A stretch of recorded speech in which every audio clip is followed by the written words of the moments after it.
beloved, Boss Mike, Cervera. Mga kababayan, ito na. Mastermind, agad-agad. Oo, aso. Ang turing ng Department of Justice kay Vice President Sara Duterte. Naku, si Sara Duterte pala mastermind. Oh, walang nakasagot sa inyo, no? Grabe, no? Siya pala mastermind dito, mga kababayan. Oh, itinuring ng mastermind, mga kababayan, etong si Sara Duterte.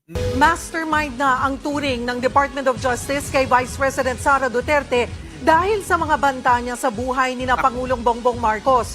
Bukod sa sabina mula sa NBI, pwede rin daw maharap sa patong-patong na kaso ang bise at matanggalan pa ng lisensya sa pagiging abogado. Nagbabalik si Ria Fernandez. Ayan na nga, mga kababayan. Oh, wag na kayong magreklamo doon sa impeachment niyan.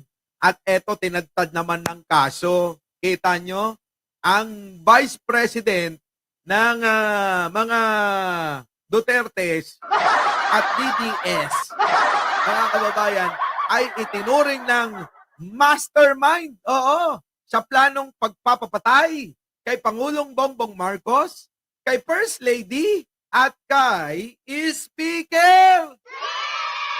At hindi lang yan, mga kababayan, nauna na nga dyan eh. Nauna na rito, marami pa itong kinakaharap na kaso. Natandaan nyo ba nung nagwala yan doon sa ospital kung saan nandoon yung sinasabing jowa niya? Sinasabi daw nila.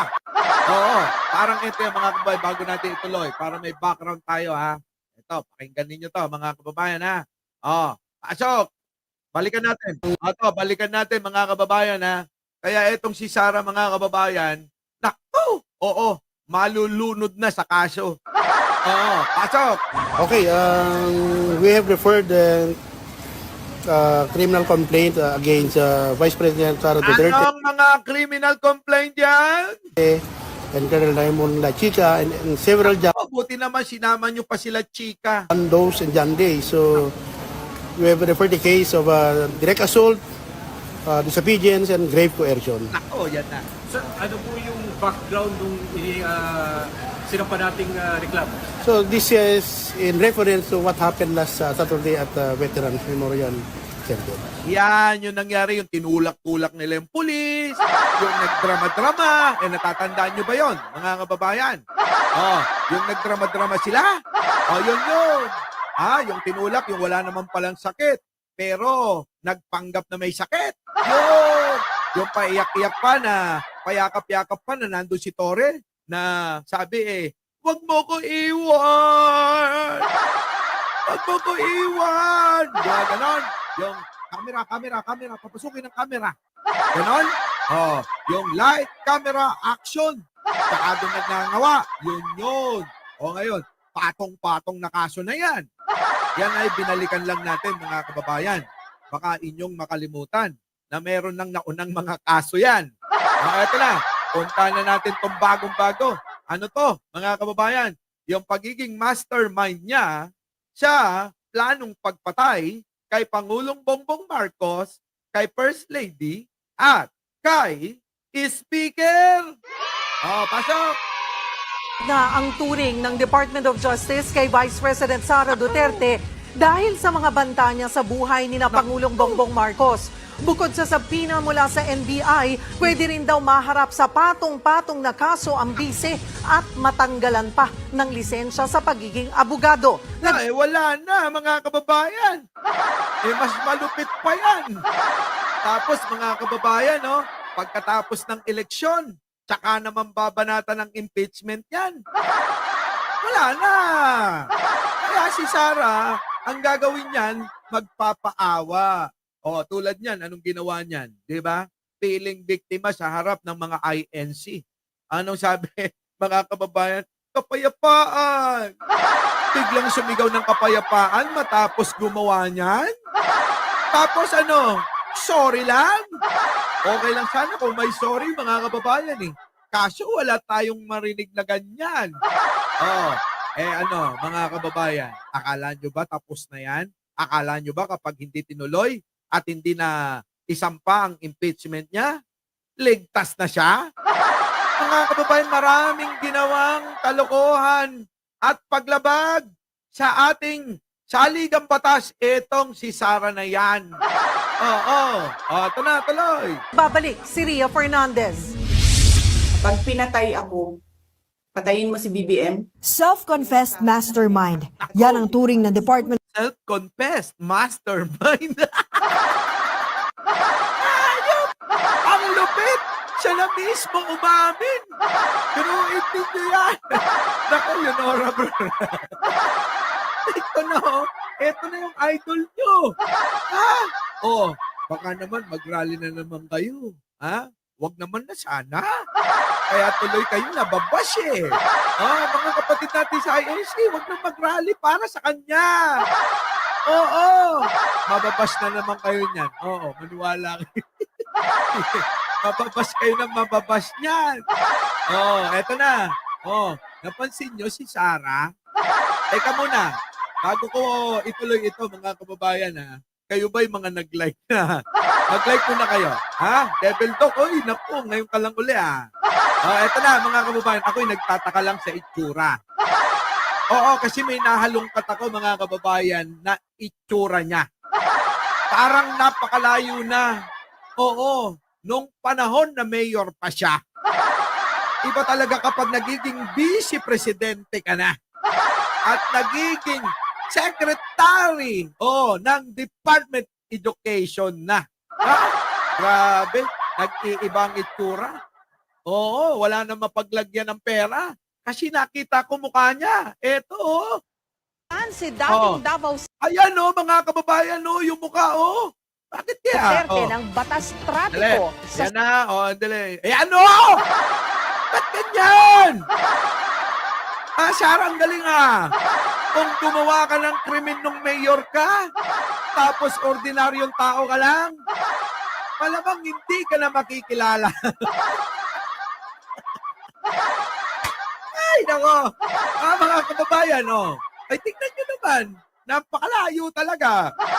Diba? Hoy! Mga DDS, paki-explain naman, Tama ba? Nagpa-Becky Bello? Becky, si Becky Bello. Si Kalayan. Putik na yan, ilayo na ng itsura niyan. Diba? Kung noong panahon yan, abay gumawa ng krimen yan at ordinaryong tao yan, hindi nyo na makikilala yan. Ang layo-layo na. Putik na yan. Ibang klase talaga ang teknolohiya. Sa mga gusto niyan. At mura lang. Puntahan nyo yung branch namin sa Talavera. Libay Philippines. Puntahan nyo. Magiging ganyan din. Malayong malayo. Ayan, Hindi, iba talaga pag maraming pera. Diba? Iba't iba talaga, no? Ibang-iba. Puro, kita nyo. Tingnan natin, pagalawin mo. 57 kilometers per hour ang Grabe, itsura! Ang layo-layo na. Napansin ko lang yan, ha?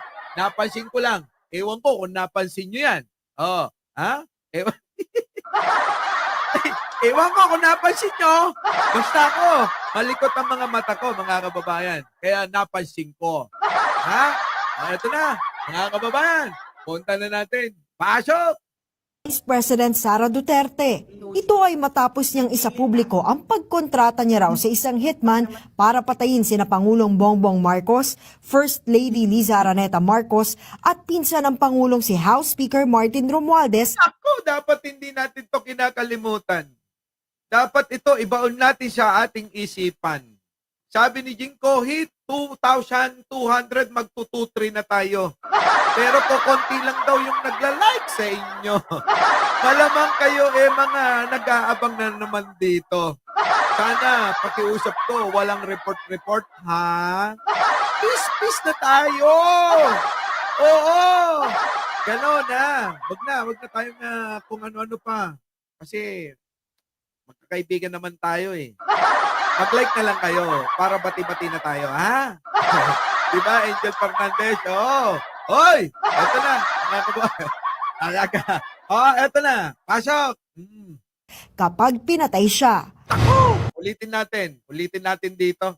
Maganda rito eh. Ayan na. Nagbabalik si Ria Fernandez. Ayan na. Pag pinatay ako, patayin mo si BBM? Self-confessed mastermind. Yan ang turing ng Department of Justice kay Vice President Sara Duterte. Ito ay matapos niyang isa publiko Ayan na. Take note nyo yan ha. Self-confessed ako na mastermind. Sino? Si Sara Duterte. Parang si Kitty. Oo, di ba? Yung kapatid nito sa ibang nanay. Ito. Si Vice President. Yung kapatid niya sa ibang nanay. Abay, ang laki rin ng pagbabago. Oo. Ang laki ng pagbabago. Di ba? Yung ba yung nagpatato pa rito? Okay lang naman yung mga tato. Pero mga kababayan, pag tinignan nyo yung itsura, mga kababayan, ibang-iba na siya.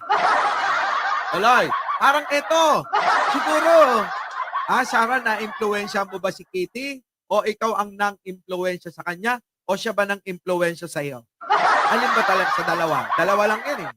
Kasi halos sabay sila. Halos sabay sila eh, no? Eto na. Sarah.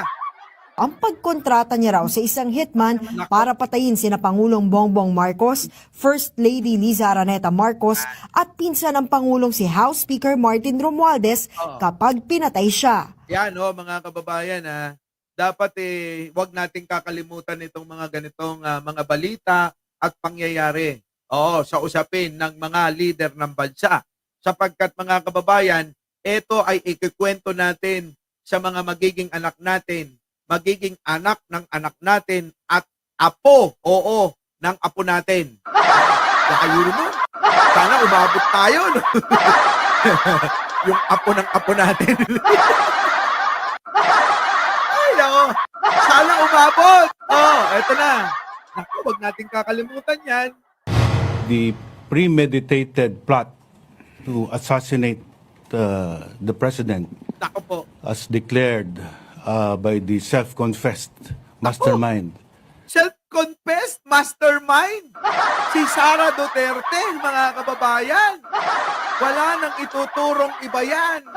Bakit? Dahil galing sa bunganga niya mismo yan. Na siya mismo ang nag-utos para pagtangkaan ang buhay ni Pangulong Bongbong Marcos at ni Speaker at ni First Lady na walang kamalay-malay. Will now face legal consequences. Yan na. Kaso. Kasong malupit yan. Makakala nyo, yung kaso na yan simpleng-simple lang yan. Kung nai-apply sa ordinaryong tao, yung mga kaso na katulad nito, pwede rin. Kahit kay Vice Presidente nyo. Tuloy. Nakumpirma ng National Bureau of Investigation na tunay ang online video ng bise kung saan niya sinabi ang death threat. Pero Gumagano. Paano? Napatunayan na tunay yung video? Tunay naman. Abay, kumalat ng kumalat yan. Kinuha ng iba't ibang mainstream media yan at pinalabas. Nag-viral, nag-trending. Kahit sa ibang bansa, pinagpiestahan yung pagbabanta. Tama? Oo, mga kababayan. Kahit sa ibang bansa, pinagpiestahan yung pagbabanta. kung hindi raw nila inaresto si VP Sara bilang courtesy, gayunman, hahainan nila ng sabina ang bise bukas para magpaliwanag. Ayan na. Nako. Para wala kang impeachment pero meron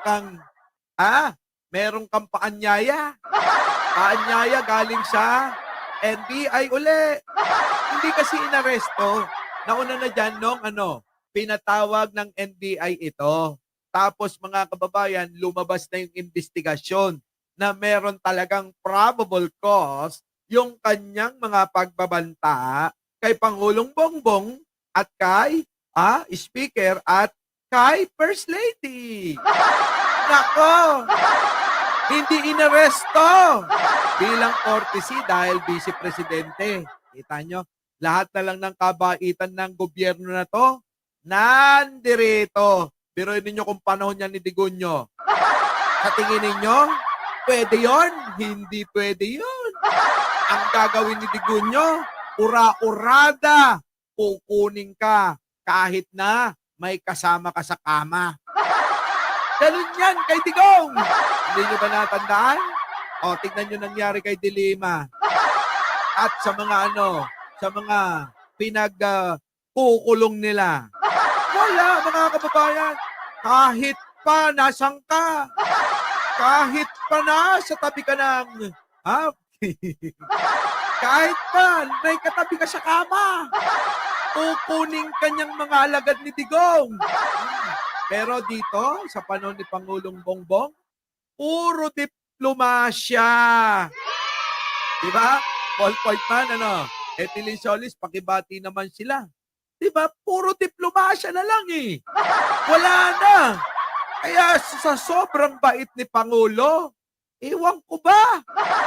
Kung dati naghahanap tayo ng mabait, binigyan nga tayo.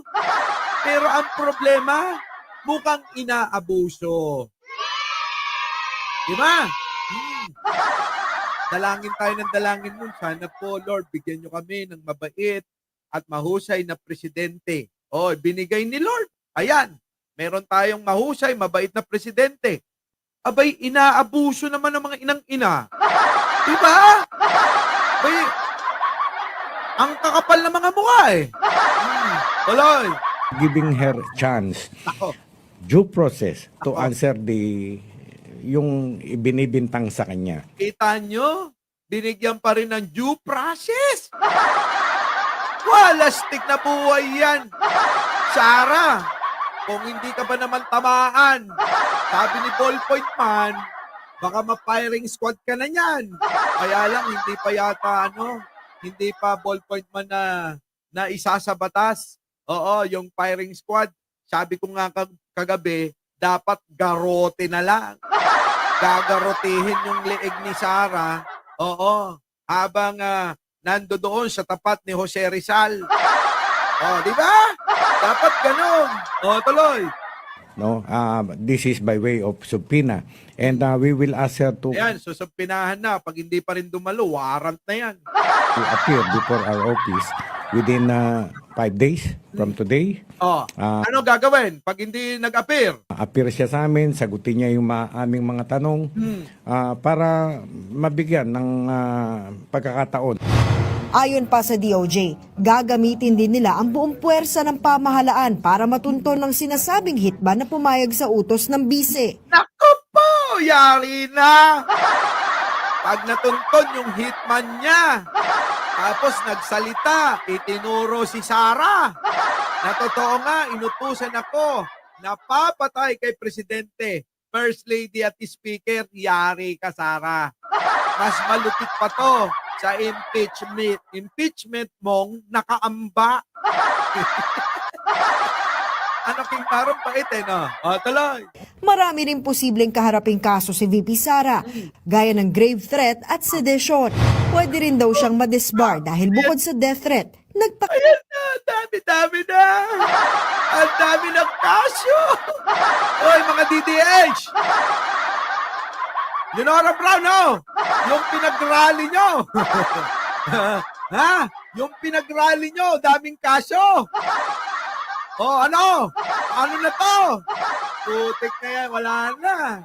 Yari na. kilala siyang abogado ng kanyang chief of staff na si Zulaika Lopez. Yung nagdadrama na yan, Yung nagdadrama na yan.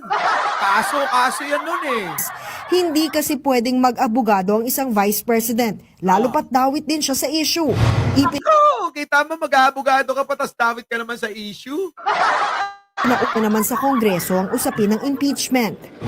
Hindi po maaring isang tabi lang yan at kailangan po ng ating gobyerno na kumilos dahil po ang isang halal na Pangulo ay binigyan po ng banta.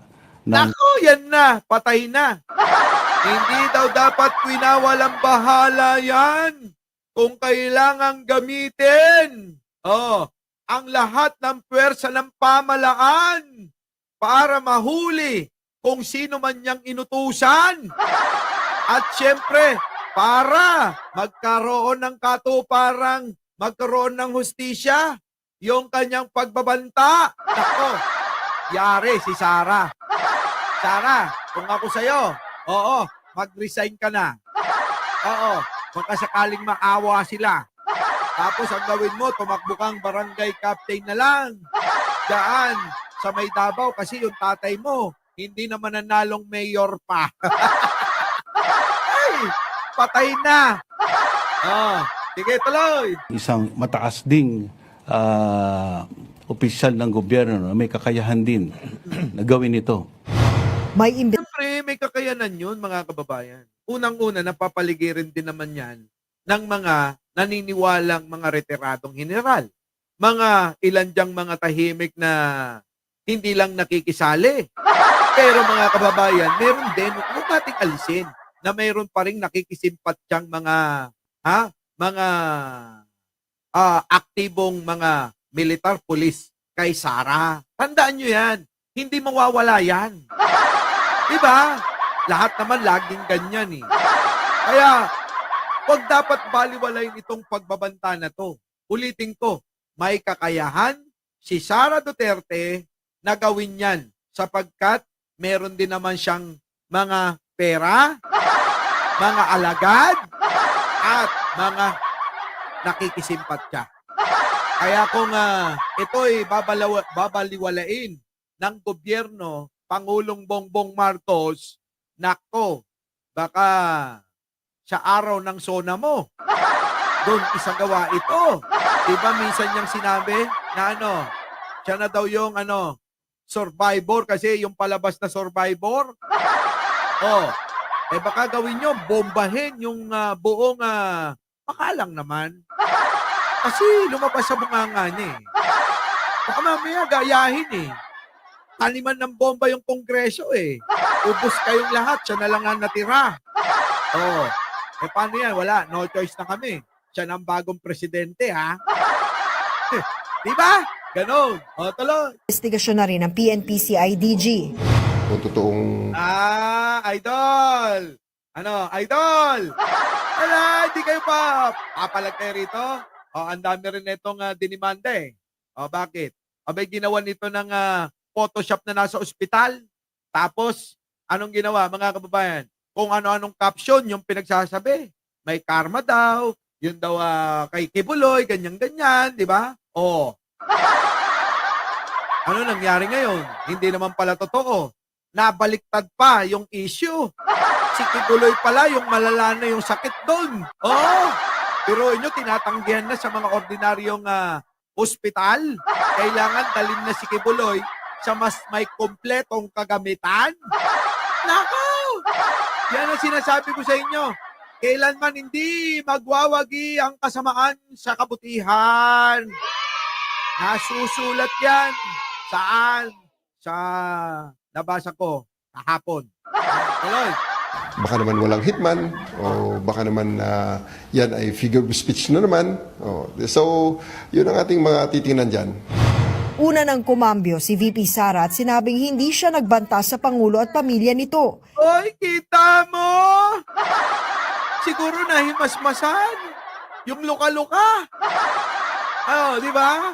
Biglang kumambyo yan nun eh. Parang ang yan eh. Wala ako sinabi ka doon. Sino papapatay? Kung gano'n, di ba? Yung parang buang siya. Yan yun. Di ba? Nandiyan na si Kicks TV, Pakibati naman, Kicks TV. Sabi ko kanina, ulitin ko lang para marinig mo, ha?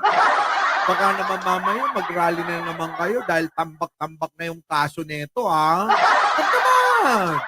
Tama na! Pero mo papanigan nyo, may mga taong nasasakdal. Huwag na yung impeachment. Hindi na to usapin ng impeachment. Kaya naman sa mga kapatid nating mahal na mahal nating Iglesia ni Cristo, siguro naman hindi na kayo magrarally nito. Kasi hindi na usaping impeachment to. Usaping puro kaso na to. Diba? Yan yun. Tuloy. Ipinaliwanag niya lang daw ang banta sa kanyang seguridad. Wala raw siyang mapapala kung papatayin ng Pangulo. Wala. Kambyo mo yan eh. Cambio na yan. O, samantalang nung una, galit na galit siya. Pakihanap nga yung sinabi niya. Naku, teka. 2, 4, 6, 8. Op, andali, hindi ko makikita. Dahil, Boss Mike, hindi ko makikita. Wait lang, eto. Hanapin natin yung sinabi niya noon. Noong unang panahon. Anong sabi niyan, mga kababayan? Nung galit na galit yan. Nandito pa ba? Sa tagal na ng panahon na yan. Sana naman naitabi pa. Sana naman naitabi pa. Sapagkat hindi dapat makalimutan ng mamamayan yan. Oo. Nasaan na? Nasaan ka na? Pakita ka na. Asan na siya? Nawala na? Ito. Eto na. Haba na pala nito. Naku, nawala na. Basta yun na yun. Alam nyo na yun, di ba? Nung nagmumura siya, hindi nyo, gano'n. Martin Romualdez, Bongbong Marcos, Lisa Marcos. Yung gano'n. Naalala nyo yan? Yun. Eto na. Pero wala nga ba? If ever this threat of assassination actually happens or is accomplished, she is the ultimate beneficiary. She is the beneficiary of the death of the president. Correct. Siya yung magiging benepisyaryo niyan. Siya yung magiging benepisyaryo. Biruin nyo, walang halalan, magiging presidente si Sara Duterte ninyo. Eto, magiging magiging presidente na, mga kababayan, Nakikilala nyo ba to? Hindi, no? Hindi nyo na nakikilala to, no? Ito yung itsura niya noon. Biruin nyo kapag pagka napatay na si Pangulong Bongbong Marcos, siya ang magiging presidente. Siya magbibenepisyaryo. Saan? Sa pagkamatay. Grabe. Ibang klase talaga. Tuloy. Ito sabi, pasok. Ipinaliwanag niya lang daw ang banta sa kanyang seguridad. Wala raw siyang mapapala kung papatayin ng Pangulo. Malingang walang mapapala. Bakit naman? Mali yun na walang mapapala. Ang mapapala niya, hindi magiging presidente siya nang walang magaganap na halalan. Parang sino? Si Gloria. Parang ganun lang yan. Anong walang mapapala? Napakasinungaling talaga niyan. Kung ako sa inyo, tandaan nyo. HTV, wag nyo nang suportahan. Napakasinungaling Tiruin mo, wala daw siya mapapala. Kapag namatay si Pangulo, sino papalit? Sino halili? Sino na naman ang maghahari-harian? Baka pag naging presidente yan, maging mukhang Michael Jackson na yan. Diba? Vice-presidente pa nga lang. Iba na ang itsura. Tignan nyo ang itsura niyan. Nasaan yung Boss Mike? Pakita mo yung itsura niyan. Napakaganda Oo.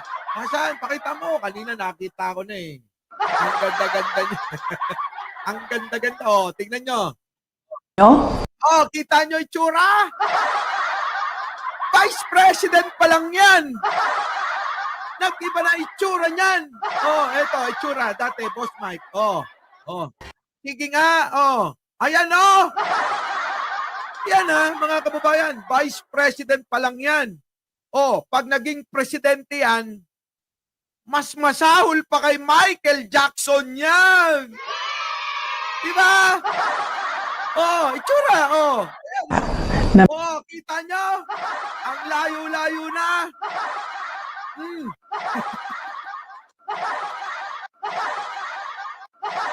Atawa ako. Uy, mag-like naman kayo. Putik na yun. Ibang-iba yung itsura niya. Grabe, pag naging presidente yan, asahan ninyo. Daig pa si Michael Jackson yan. Ito na. Pasok na natin. Wala tuloy. Ito. Pangulo at pamilya nito. Ipinaliwanag niya lang daw ang banta sa kanyang seguridad. Wala raw siyang mapapala kung papatayin ng Pangulo. Ayun na nga, hindi ho yung walang mapapala. Siya ho yung halili bilang presidente. Diba? Pero wala nga ba? If ever this threat of Ayan ang sagot. Oh. assassination actually happens or is accomplished, she is the ultimate beneficiary. She is the beneficiary of the death of the president. Correct! Tiniyak naman ng DOJ na poprotektahan din ng bise kung may death threat nga siya. Pero Correct! Eh, yun eh, drama niya na lang yun. Nung sinampahan na ng kaso at inimbitahan na ng NBI yan, ano sabi? Mga kababayan, bakit siya lang ang inyong tinitignan? Ako rin naman, may death threat. Biglang nagkaroon ng death threat si Sarah. Natandaan niyo ba yun? O tapos bigla ilang araw lang nakita natin nandoon sa Green Hills, nagsha-shopping siya. Tapos pa-picture-picture sa maraming tao. Yung ba yung may death threat, mga kababayan? Di ba't pinaglolo ko tayo? Ewan ko ba kay Kicks TV, ba't na mahal niya si Sarah? Di ba, Kicks? Oh, ba't na mahal mo si Sarah at pinoprotektahan mo pa? Kita mo, pinaglolo ko na tayo. Tuloy. Oy, nasaan na? Nawala. Dito. Dito na. Nawala eh. Yan na. Game. Dito. Actually happens or is accomplished, she is the ultimate beneficiary. She is the beneficiary of the death of the president. Correct. Siya talaga, pag namatay si Pangulo at natuluyang pinapatay niya si Pangulong Bongbong Marcos, mga kababayan, siya magbibenepisyaryo. Silang pamilya niya. Si Digong, makakatakas na naman sa ICC at sa mga kasong kinakasangkutan niya. Siyempre, normal yun. Sila Bato, ligtas yan. Sila Bongo, ligtas din yan. At siyempre, yung sila Pulong, ligtas din yan. Lahat ng mga kaalyado, ligtas lahat yan. Kaya yung pinakahuling pagkaasa nila, lumabas sa bunganga ni Sarah na ipapapatay niya sila. Gets nyo? Yun. tiniyak naman ng DOJ na poprotektahan din ng bise kung may death threat nga siya. Pero kaso nga puro drama lang. Oo. Yun na nga yung sinabi ko kanina. Tama, pati si Roque, nakakalimutan na natin yung mataba. Oo. Kaso nga mga kababayan, matapos nga itong imbitahan ng NBI, biglang nagpa-victim siya. Sabi niya, ako din naman, meron din akong death threat, pero hindi nyo naman ako inaasikaso. Si Bongbong Marcos lang. Diba? Parang bata ang katwiran. Lang niya. Buset tuloy. sa ngayon, wala raw silang namomonitor na banta. Bagay Wala naman pala. Sabi ni Sarah, meron. na sinagot ni VP Sara. They really do not consider the threat. Yung itsura! Mukhang BP, bumabalik na yung bumabalik na yung natural Oo. Tingnan nyo yung itsura, lakihan ko Ako po! Naka one side ka pa niyan tignan ninyo. Di ba? Ayan. Dito tayo. Balikan natin. Ano sabi? Ayaw daw ikonsidera. To the Vice President as anything of a concern. So, what kind of country is this? Ay! Bakit? Pagka ako, wala nang concern? Wala na. Sinasantabi nyo kapag ako may death threat? Kung si Pangulo lang sa kanya lang kayo nakatoon? Parang ganun, mga babae. Wala, Sarah. Oo. Kung ako sa'yo, mag-resign ka na. Hindi ba kaparte ng gobyerno ang Vice President? Ikaw lang naman may sabi niyan Oo. Kami nga nagtataka Kaparte ka ba? Dapat kami magtanong yan. Mga kababayan? Dapat tayo ang magtanong kung kaparte ba siya ng gobyerno. Kaparte ba si Vice President ng gobyerno? Tanong, sagot!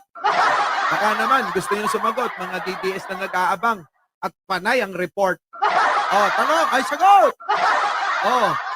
Kaparte ba si Sarah? Tayo dapat magtanong nun, hindi siya dapat nagtatanong nun.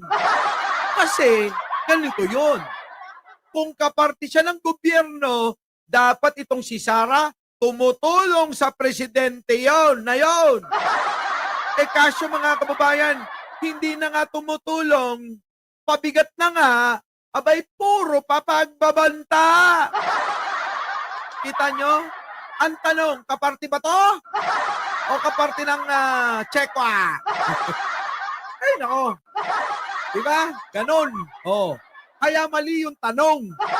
Sara, hindi ka dapat magtanong ng ganyan. Kami dapat magtanong sa'yo niyan.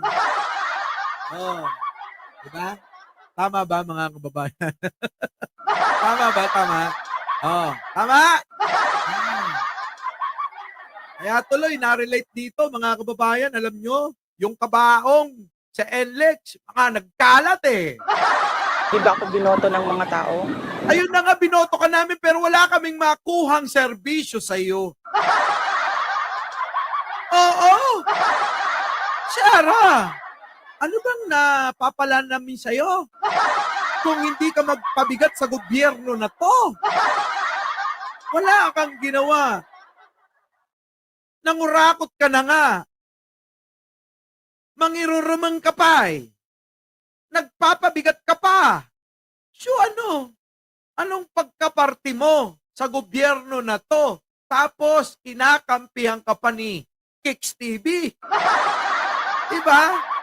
Anong klase yan? Oh, tuloy. Hindi ba ako ang Vice President ng buong Pilipinas, ng lahat ng mga Pilipino? Yun na nga! Nagbabalik. Yun na nga tanong namin eh. Vice President ka ba talaga ng mga Pilipino o ibang bansa? Diba? Dapat tayo magtanong lahat ng tanong niya. Dahil hindi natin makita sa kanya ang pagiging Vice Presidente niya. Kung Vice Presidente ka talaga ng bansang ito na hinalal ng karamihang Pilipino, dapat nagseserbisyo ka. Hindi yung tao ang mag-aambag-ambag, bibigyan ka ng pondo para pang retoke mo. Diba? Ang problema mga kababayan eh, tayo nagseserbisyo dito. Anong ginagawa natin? Nag-aambag-ambag tayo ng buwis natin. Para ano? Ipang retoke ng mukha neto. Putik! Saan ka nakakita ng ganon? Tayo nagsiservisyo dito? Yung ba yun? Yung ba yung kanyang mandato? Ang mandato ng Vice Presidente sa pagkakaalam ko, magserbisyo ka sa mga Pilipino na nangangailangan ng tulong mo. Tulad ng ginagawa ni Pangulo. Ganon, di ba? Our beloved Boss Mike